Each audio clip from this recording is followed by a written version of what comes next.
Hello, welcome to Digital Badge Academy's podcast series. I'm Jim Daniels, your co-host here along with David Leaser, fellow co-host. And David, I'm going to turn it right over to you to introduce what really is going to be a new series that we're going to tackle in the realm of digital credentialing. So why don't you introduce what today's topic is going to be and kind of what we're going to be doing for the next few sessions? Yeah, so many programs are solutions in search of problems, but there are real business problems that can be solved with recognition and with digital badges. So we're launching a series called Badging in Business. And the idea behind this is how can digital credentials help companies solve their biggest challenges? And today we're going to kick it off with one of the biggest problems organizations have, and that is in cybersecurity. It's interesting. I think a lot of people, when they think about digital credentialing, and particularly those people who are familiar, we'll take people who are familiar with digital credentialing and they think about cybersecurity. They may think about the specific roles that somebody would take on who would be in a, cybersecurity kind of a role, in an IT function, related function, that kind of thing. But we're going to explore it further and talk about it from a not so much getting down into the weeds on specifically how to go about credentialing it, but just opportunities of where recognition can occur and what it can do to affect your overall business from a cybersecurity readiness standpoint. And I think that's really the thing to take away from this. I have just recently I was looking at a World Economic Forum report. So really interesting report. So any organization that's out there that has, cares at all about cybersecurity across their business really should read this. And so this report, which was a collaboration between the World Economic Forum and Accenture, really looks at what's ahead of us here in 2025. So it's really recent. This just came out in January of 2025. And one of the things that we want to do here, and I'm just going to jump straight to what I think will set the tone for kind of how we want to talk about things, is this information right here. So just to kind of set the stage, these three columns that you see, starting with the orange on the left, this is representation of the percentage of companies who feel their cyber resilience is insufficient, how they responded to the different kinds of activities that are in place. For instance, training and awareness programs. If we look at this leftmost column here, the orange, only 48% of organizations who feel that their cyber resilience is insufficient are leveraging training and awareness programs. We look at the middle column. This is companies who feel like they are meeting the minimum requirements. And then on the far right are companies that feel like they are exceeding what should be standard requirements for cybersecurity resilience. And so what I wanted to point out in this is if we go down, there is recognition and rewards programs. And so this is the tie-in to where you can potentially introduce digital credentialing as a recognition and a reward component into efforts across the business to make your organization more resilient from a cybersecurity standpoint. And by the way, when we talk about cybersecurity, data privacy goes hand in hand with that, right? And I've got some examples that I'll share here in a moment that kind of underscore why the two go hand in hand. I mean, in some ways it's obvious, but I do want to underscore that later. But you can see that organizations that feel like they are exceeding cyber resilience standards, 31% of those have incorporated some sort of recognition and reward program. Only 21% of those who are just meeting minimum requirements have done so. And of those who are falling short of meeting cyber resilience standards, only 12% of those organizations It's are pretty stark leveraging when you recognition think and about that, reward Jim. programs. I mean, you think about that's literally almost 3 times as many people that are in the column where they're exceeding the requirements are using recognition. But even that number, I think 31% still is a kind of a low number. I think it should be literally up there where in the training and the awareness program level, it should be in the 60s or 70% or even higher than that. It is. In fact, I was really surprised that it was that low, even amongst companies that feel like they are exceeding requirements. And there's one thing about it, dealing with cybersecurity threats and data privacy concerns, it's not getting any easier. It's only getting harder, right? I mean, yeah, there's all the standard things like all the different kinds of phishing emails, there's malware. But you've got AI that is now into the mix, and deep fakes and misinformation and all this kind of thing that is starting to funnel into this whole cybersecurity readiness bucket now that you have to deal with. So one of the best ways to make an organization resilient is it starts with your workforce, right? That's the front lines of your efforts to deal with cybersecurity, is making sure people understand what a phishing email looks like, when not to click on something, all these kinds of things. And so that's, where some of these opportunities to introduce recognition can come into play. So basically, there are two different groups of people that you need to worry about when if you start thinking about how do you create a recognition program, you're going to have the internal people, the employees, and then you're going to have externals. For most organizations, they're going to have business partners, they're going to have vendors, they're going to have contract workers, they're going to have a number of different groups that are on the external ecosystem. And so, Jim, what do you think? I mean, literally, I mean, there's some commonality in them, but from an internal perspective, what should be done to badge people? Well, I think the first thing is really straightforward. Any organization that is trying to address the issue or the concerns around cybersecurity will typically have training. Not all do, but but many do. And if you don't have it, you should have it. So right there, it's that's low hanging fruit, so to speak. Right. So you can But start that's with a the training and great badge people for taking the base level course. exactly right. Any cybersecurity training that you have out there that you need your employees to go through, and typically this is about compliance. Most organizations make it mandatory. And there'll be some organizations that will push back maybe and say, you know what, I don't want to badge cybersecurity compliance training across the organization because that's just table stakes. And we want to recognize things that aren't the result of a mandate or something. And I would have to push back against that and say, you're missing out on a golden opportunity there, for collecting all this data in a much more orderly fashion and being able to leverage that going forward. First of all, you're appealing to people's desire to be recognized in some way. It's one thing to complete training and say, oh, I'm glad that's done and have it over with. But, while you're at it, why not give them something that gives them a little bit of a feeling of, that they can kind of ring the bell, so to speak, and show other people, hey, I've gone out and I completed this and I passed with flying colors, and so that's the most One way, obvious right? place, I right? think another way, would you think about it, and I love the leaderboard approach, and I know this works in organizations where, and I know that we work with organizations that reward people for innovation. But in this case, you mentioned compliance. Um, but there are protocols that organizations are supposed to, abide with. And so, what about the idea of if your department or division has complied with those protocols more than another organization, and there's a way to figure that out? Well, The way you do it is you send phishing emails to everybody, or you send certain things to everybody, and you find out who's doing a good job. Why not just recognize the team on a quarterly basis to say they win the cybersecurity award? well, that's a great segue into one of the examples that I showed. And this is going to apply this example, and I'm going to share something here again. Let's take the healthcare space, right? So if you're a doctor's office, some sort of medical clinic, or any type of business that has to deal with health information, right?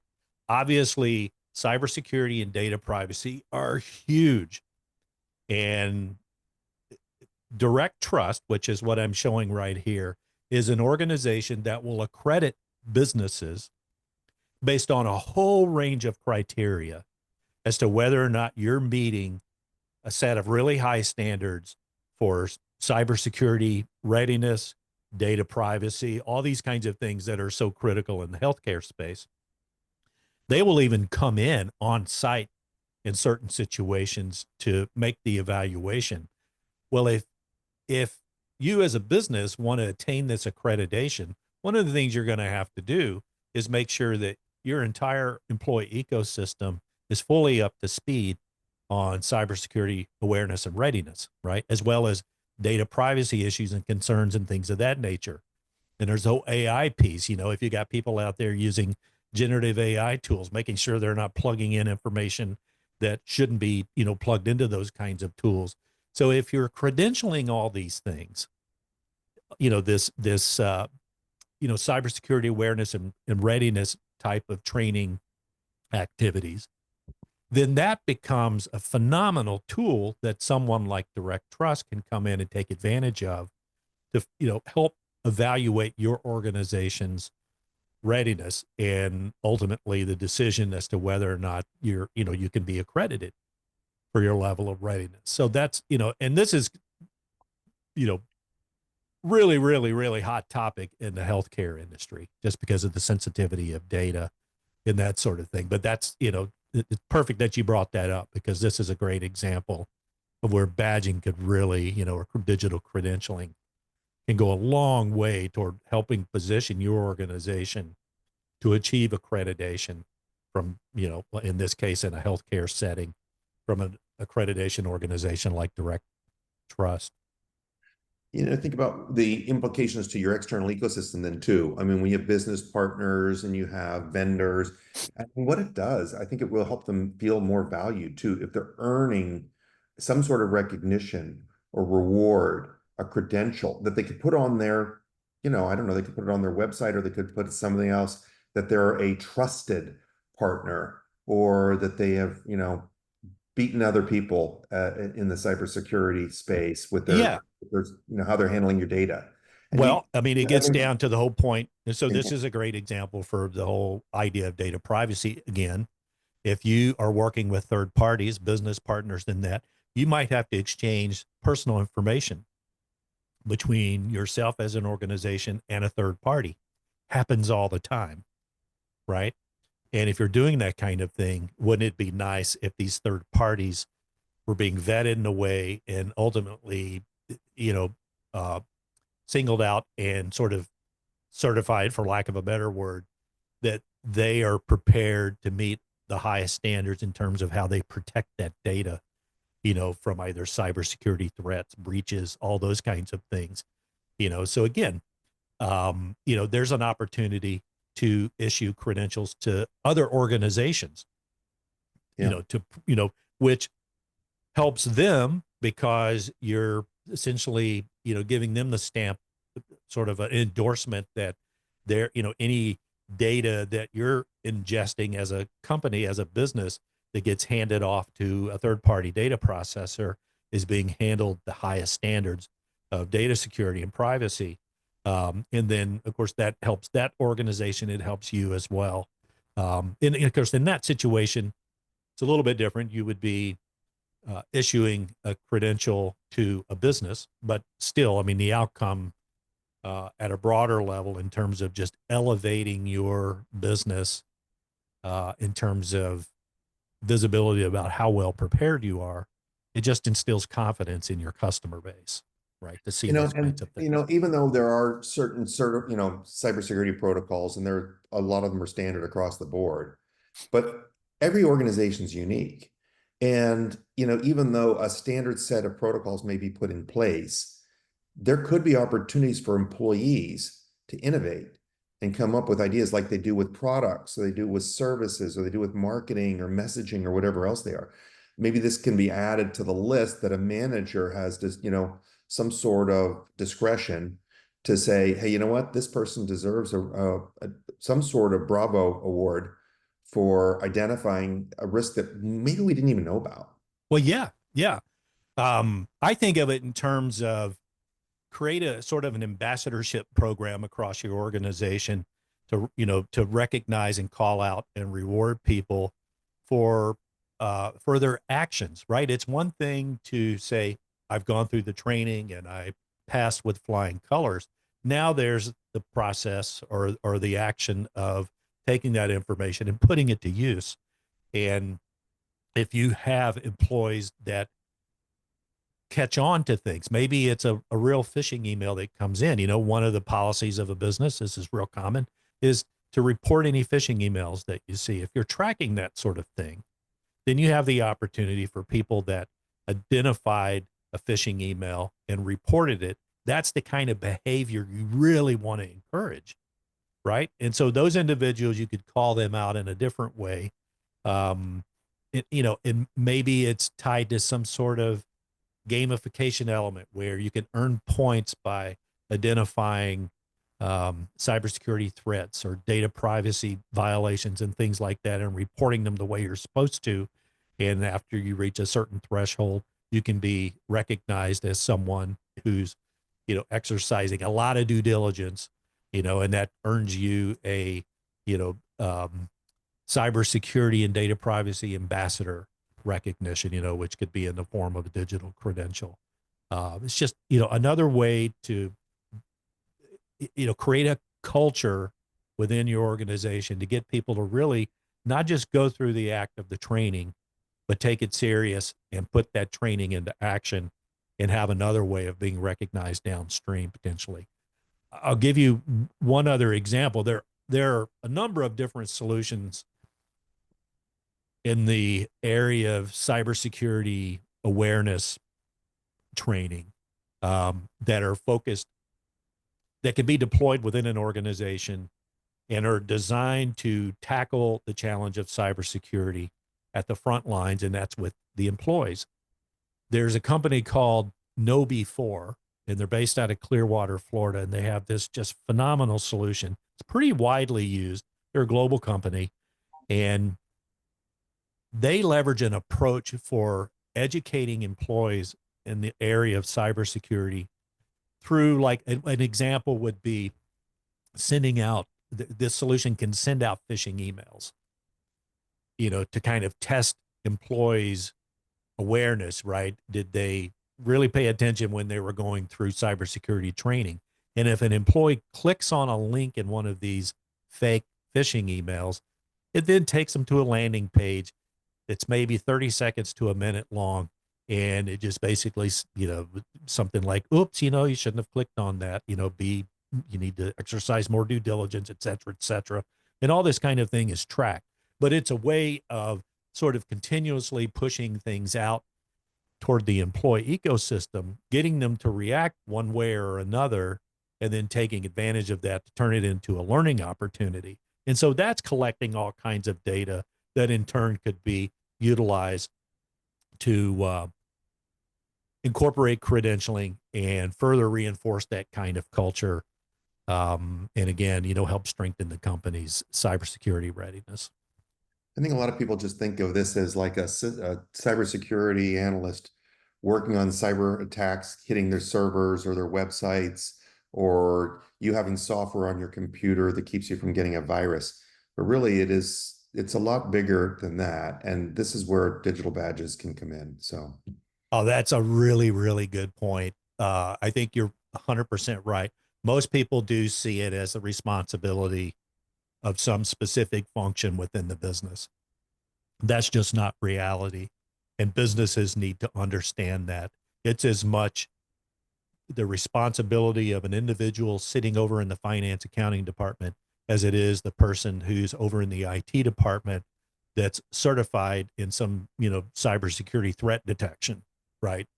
I think they both carry equal responsibility. The difference is kind of where they focus.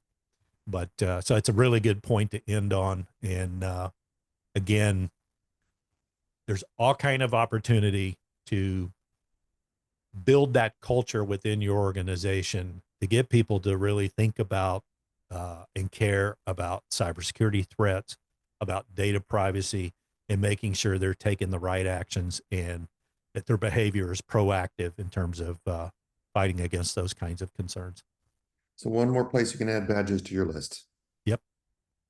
All right. Thanks so much. Everyone have a good day. Are you ready to take your organization to the next level? Book a free, no obligation 1-hour coaching session with Digital Badge Academy. Discover how digital badges can help with upskilling and reskilling your workforce, enhancing employee engagement, and even boosting your organization's brand.